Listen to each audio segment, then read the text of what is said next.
Olá para você, eu sou Érica Lima e hoje no Convergente, no nosso debate político, estamos recebendo a doutora, professora Lidiane Cavalcante. Muito obrigada pela presença, doutora. Gratidão. Hoje a gente vai falar sobre uma data que está sendo celebrada, que é o Orgulho LGBTQI+, agora, né? Aumentou essa sigla e as pessoas não sabem bem o que é. E é uma semana que está sendo discutido, que está sendo colocado em pauta. E o nosso tema aqui, que a gente vai explorar, é representatividade política, diversidade, né, pluralismo, preconceito. Então, a gente agradece aqui o Convergente sua presença e a gente já gostaria de saber o que é LGBTQI+. Perfeito. Primeiramente, eu quero agradecer a vocês pelo convite, o convite do portal. É muito importante nós estarmos discutindo essa temática, então parabéns pela abertura de vocês para essa discussão. O que é esse termo, né? Antigamente, no final do século XIX, a gente só reconhecia o termo homossexual, porque, na verdade, cientificamente, quando se abriu a discussão da sexualidade em nível de ciência, se trouxe a ideia do sujeito, da pessoa homossexual. Mas ainda se tratava como homossexualismo. Esse sufixo ismo significava patologia, doença, né? E esse sufixo ele só foi retirado em 1990 pela Organização Mundial de Saúde. Então, a partir daí, se começou a perceber que não existe simplesmente uma terminologia, não existe simplesmente uma forma de expressão de sexualidade, como a homossexualidade. Então, nós temos a homossexualidade, a bissexualidade, a transexualidade, e tem pessoas que não se encaixam, não querem se encaixar dentro de nenhum padrão. Então, o que é essa sigla? O L vem de mulheres lésbicas, o G de gays, de homens gays, nós temos o B de bissexual e temos o T que contempla as travestis, as pessoas transexuais. Nós temos também as pessoas intersexuais, que antigamente a gente chamava de hermafrodita, que eram pessoas que transitavam entre os gêneros, né?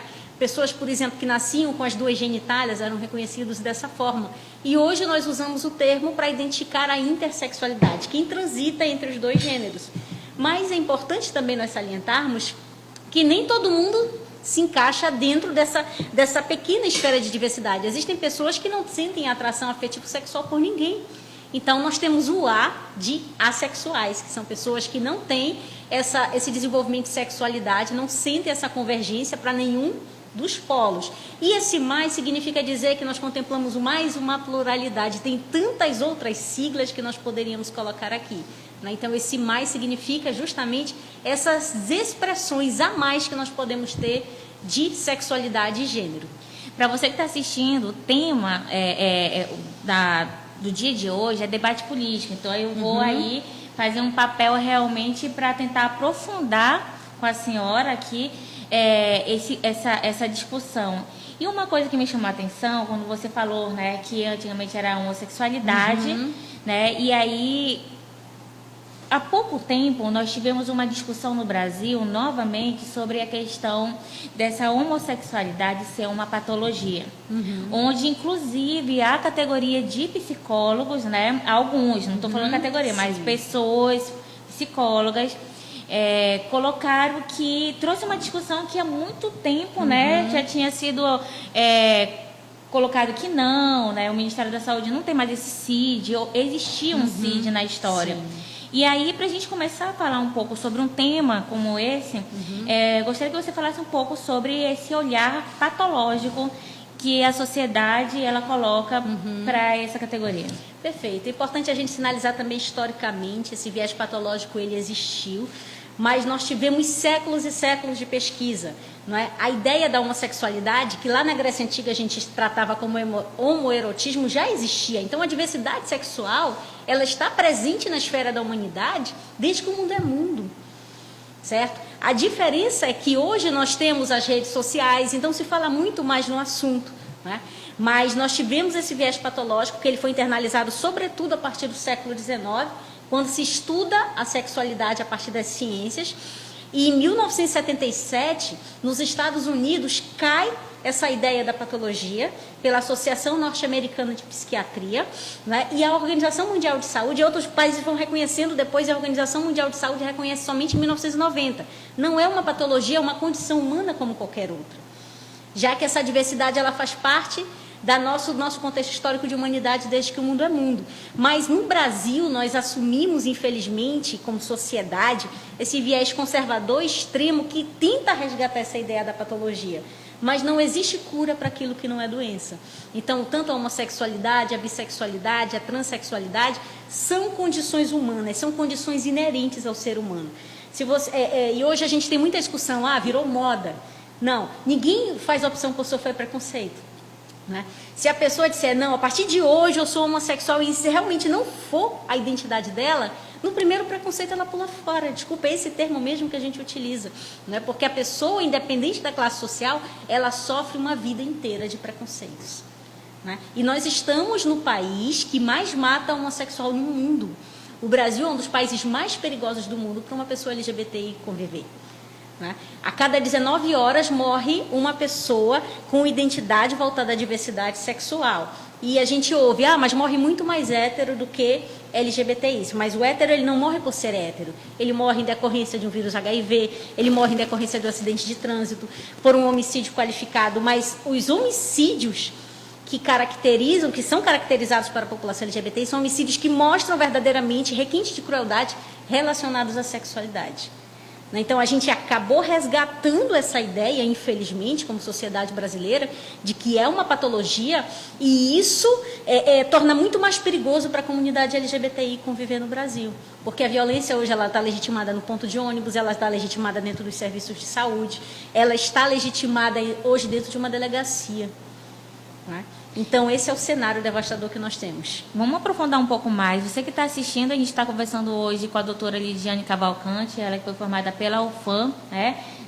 Foi no programa Sociedade e Cultura, né? É militante de direitos humanos também, é militante da bandeira LGBTQI+. E para a gente aprofundar um pouco isso, eu queria entender, eu achei interessante a sua fala, e o que me trouxe na cabeça é pensar, quais são os fatores? O que se justifica isso?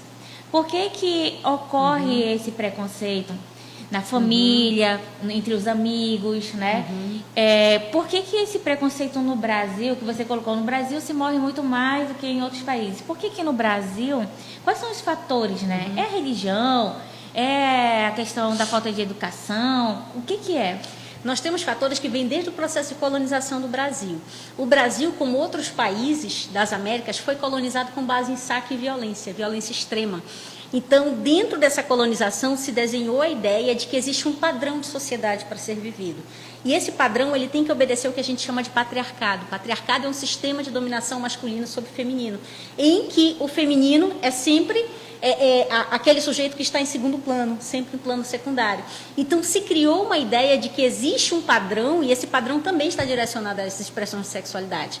Então, nasce aí a ideia do conceito de heteronormatividade. Então, a nossa sociedade ela é desenhada dentro de um conceito de heteronormatividade, que essa seria a regra, e todas as outras pessoas são vistas como transgressoras de uma lei, transgressoras de um cânone social, transgressoras de uma cultura. E isso, nos dias de hoje, é muito asseverado pelos discursos políticos que nós temos, ideológicos no Brasil. Então, quando eu tenho uma liderança no Brasil, por exemplo, que diz eu prefiro ter um filho morto ou um filho gay, ele está incentivando a violência. Porque muitas famílias colocam seus filhos LGBTs para fora de casa, já colocavam, já faziam isso antes. E hoje elas fazem de uma forma legitimada.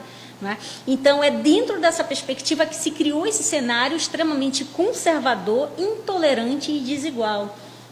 A população LGBT ela sofre preconceito desde a sua infância. Muitas vezes, ainda na primeira infância ou no início da adolescência, tem um diretor de escola que diz, olha, de saia você não entra, porque para mim você é homem.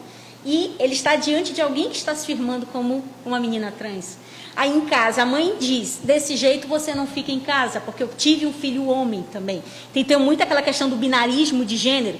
Então, perceba, não tem mais acesso à educação, não tem família. Vai para o mercado de trabalho, quem contrata uma pessoa LGBTI? Cri, cri, cri. É complicado, certo? Então, muitas vezes, essas pessoas vão fazer uso da única coisa que resta, que é o corpo, por meio da prostituição. Então, é mais um processo de violência com as pessoas LGBTIs. Para você ter uma ideia do cenário tão devastador, e dentro do segmento LGBTI, tem um segmento que sofre muito mais violência que os outros, que é das pessoas trans. Uma pessoa trans vive, em média, no Brasil, 35 anos de idade. É a média de vida de uma pessoa trans. A média de vida do brasileiro está acima. Dos homens está em média 74 anos, pelos dados do IBGE, das mulheres 76. Então imagina, uma pessoa que tem a média de vida de 35 anos, porque ela está condenada a morrer vítima de um homicídio ou de um suicídio, em decorrência das opressões sociais e culturais que são impostas dentro desse modelo neoconservador, que eu ouso a dizer que é até fascista, porque o fascismo é quando você é intolerante com as diferenças. Então, essa, infelizmente, é a realidade que nós temos no nosso Brasil hoje. Eu acho que eu vou aproveitar e botar aí um tocante que, por conta dessa situação que você colocou, que relacionado à questão da adolescência, da infância, a gente tem aí um cenário que definiu uma eleição em 2018 por conta da defesa contra o chamado kit gay. O que foi realmente esse kit gay? Perfeito. O que representava esse kit gay? Porque assim, quando eu recebia nos grupos do WhatsApp e você via a fala do atual presidente, ele se colocava como algo que ia ferir, né, a infância, que ia erotizar, que ia marginalizar. E aí eu fiquei preocupada também, né? O que é esse kit gay? Ele existiu? Como é que é isso?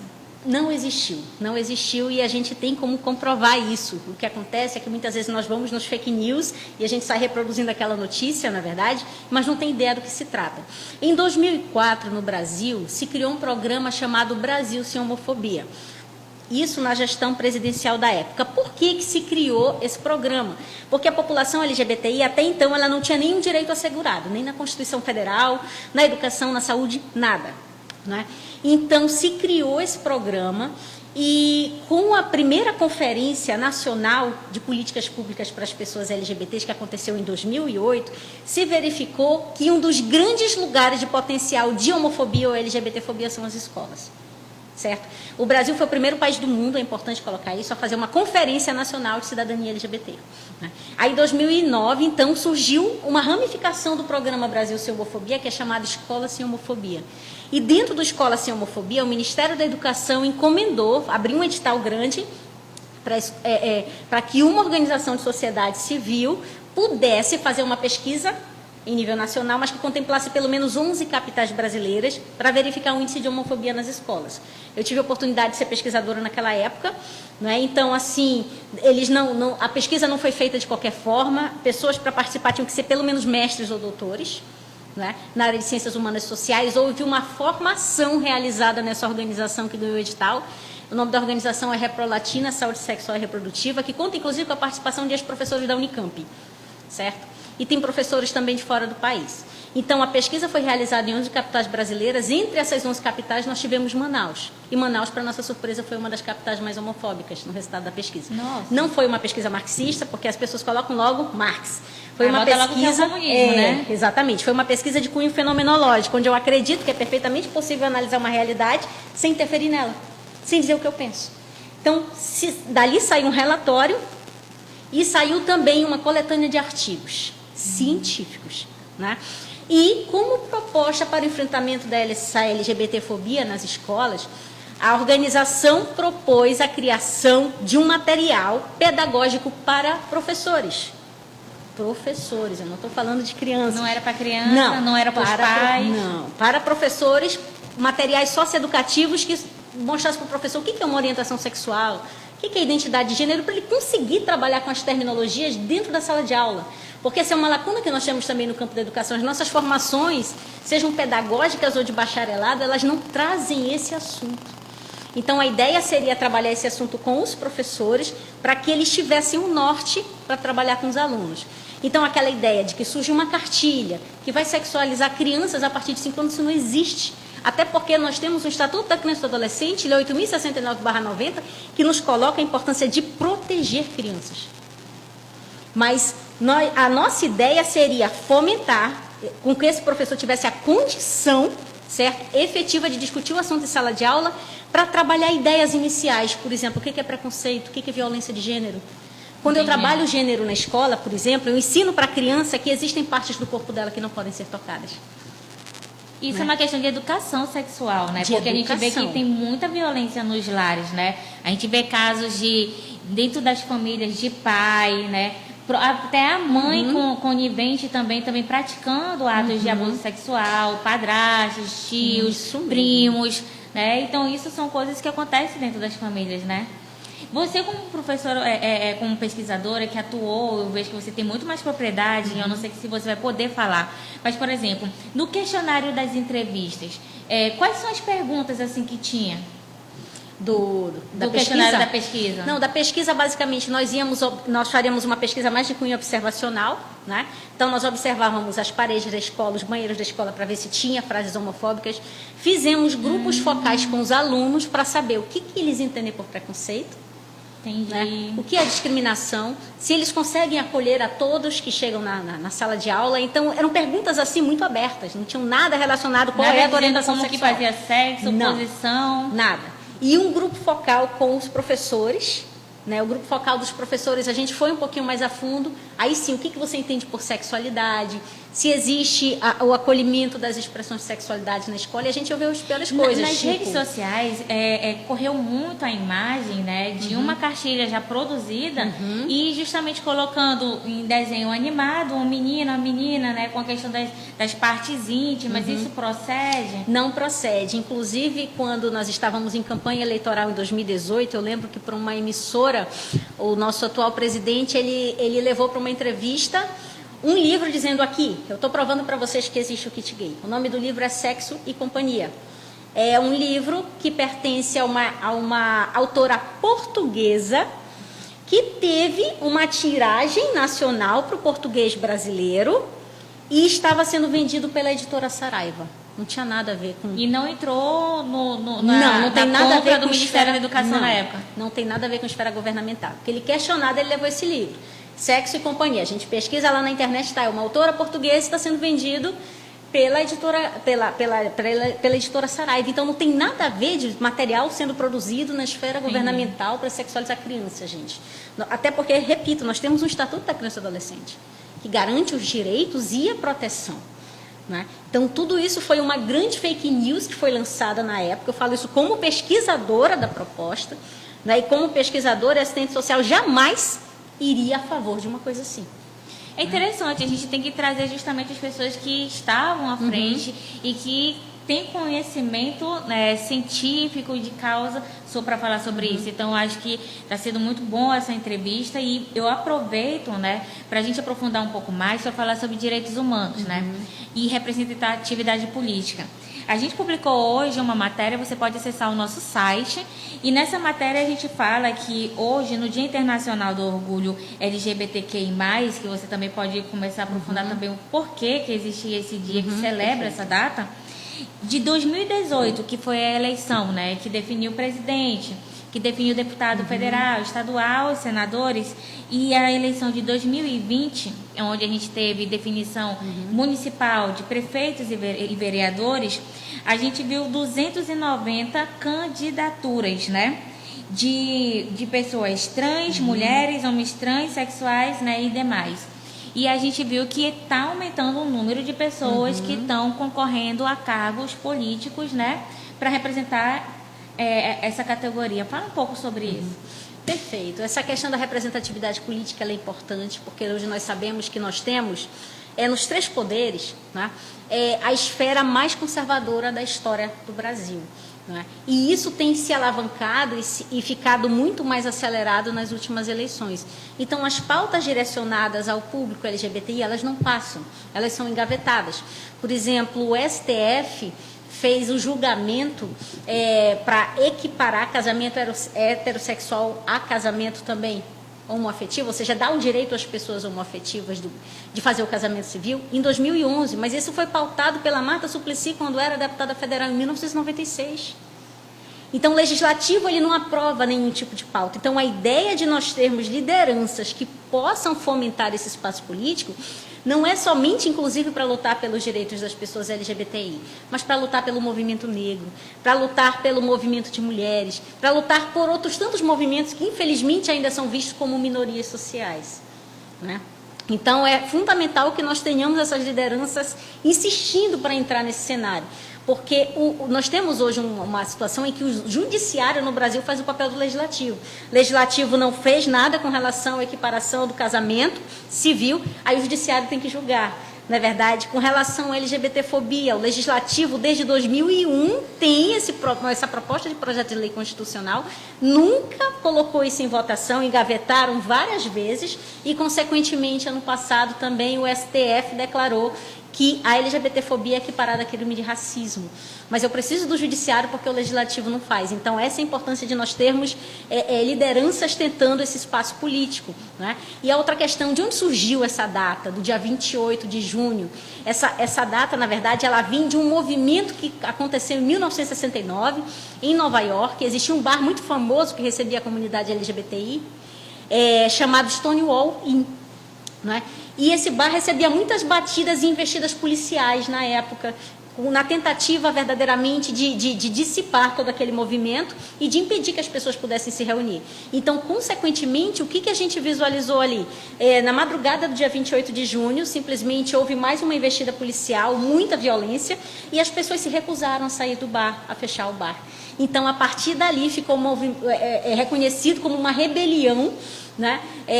Basicamente sinalizada pelas pessoas LGBTI como um marco de que elas têm os mesmos direitos de que qualquer outra pessoa no âmbito da sociedade, inclusive de frequentar espaços, não é? Públicos que sejam direcionados para aquele público. Então foi um marco, esse marco rodou o mundo e se tornou o que nós conhecemos hoje como o Dia Internacional do Orgulho LGBTI. Nossa conversa está muito boa e para a gente já ir finalizando, quando eu passei para as pessoas nas listas de transmissão, né, falando que a gente ia ter esse momento aqui com você, e aí eu achei interessante que uma pessoa passou uma mensagem e disse assim: Érica, os direitos humanos, eles perderam muito o objetivo do que realmente ele se propunha. E aí eu fiquei pensativa com isso, né? E você é militante dos direitos humanos, e você é militante da bandeira LGBTQI+. E aí, o que tem a ver a categoria LGBT com direitos humanos? Perfeito, tudo. Direitos humanos é você lutar por justiça social, pelo direito de existir, pelos direitos fundamentais de cada ser humano.